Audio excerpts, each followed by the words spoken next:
कि नेपाल आज हमारे साथ होता, भूटान आज हमारे साथ होता, पाकिस्तान अगर This is true that Tribhuvan was quite willing to have King Tribhuvan later had asked Nehru to, Not Rana. It has been said that King Tribhuvan had made such kind of remark.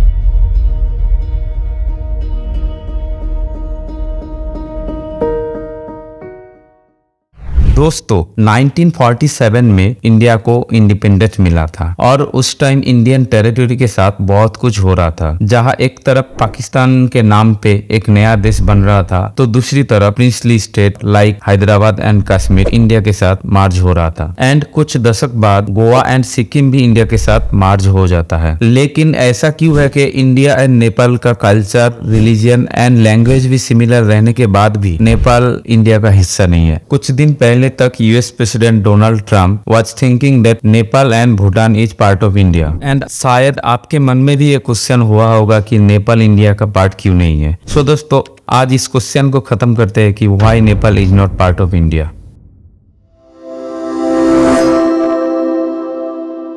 एक time था कि India and Nepal एक साथ हुआ करता था, लेकिन that time modern day Nepal and India भी इस रूप में नहीं था। लाइक एंशिएंट टाइम में अफगानिस्तान इंडिया का हिस्सा हुआ करता था, लेकिन at the same time south India का कुछ स्टेट सेपरेट हुआ करता था। इन शॉर्ट इंडिया आज के डेट में जिस रूप में है एंशिएंट टाइम में इस रूप में नहीं था। सो हम सिर्फ modern day India and Nepal के बारे में ही बात करेंगे। साल 1768 में राजा पृथ्वी नारायण शाह की हाथों मॉडर्न डे नेपाल का जन्म हुआ। उससे पहले नेपाल बहुत सारा एथनिक ग्रुप में बटा हुआ था। देखते ही देखते नेपाल पावरफुल होने लगा एंड हिमाचल से सिक्किम तक नेपाल का इन्फ्लुएंस दिखाई देने लगा। इन दैट टाइम इंडिया में ईस्ट इंडिया कंपनी का राज चल रहा था एंड ब्रिटिशर्स को तिब्बत के साथ ट्रेड करने के लिए नेपाल के थ्रू एक रूट चाहिए था, लेकिन इनिशियली नेपाल राजी नहीं हो रहा था। देन साल 1814 में Nepal and east India company के बीच एक वार हुआ। उसको हम एंग्लो नेपालीज वार के नाम से जानते हैं। And the war is ended with A treaty that's called treaty of Sugauli. And इस ट्रीटी के हिसाब से ब्रिटिशर्स नेपाल के थ्रू तिब्बत जा सकता था। इसके बदले में ईस्ट इंडिया कंपनी नेपाल को एक इंडिपेंडेंट स्टेट रहने देगा एंड नेपाल के इंटरनल मामले में ब्रिटिशर्स का कोई दखल नहीं रहेगा। इसके बाद साल 1923 में ब्रिटेन गवर्नमेंट के साथ नेपाल का फिर से एक ट्रीटी होता है एंड आफ्टर दैट ट्रीटी एक क्लियर था कि Nepal is a independent country and Nepal is not a princely state of British Raj. And fun fact is because modern day Nepal शुरू से इंडिपेंडेंट था तो नेपाल का कोई इंडिपेंडेंस डे है नहीं। दोस्तों 1947 में पार्टीशन के टाइम हर एक प्रिंसली स्टेट को यह हक था कि वो इंडिया या पाकिस्तान के साथ मार्च हो सकता है या फिर इंडिपेंडेंट रह सकता है। यहाँ पे गौर करने की बात है, मैंने कहा princely state and Nepal was not a princely state of British government. So Nepal का इंडिया के साथ मार्च होने का सवाल यही पे खत्म हो जाता है। And some extent Nepal is like a buffer state. So इसीलिए मॉडर्न डे नेपाल का फाउंडिंग फादर पृथ्वी शाह ने कहा था कि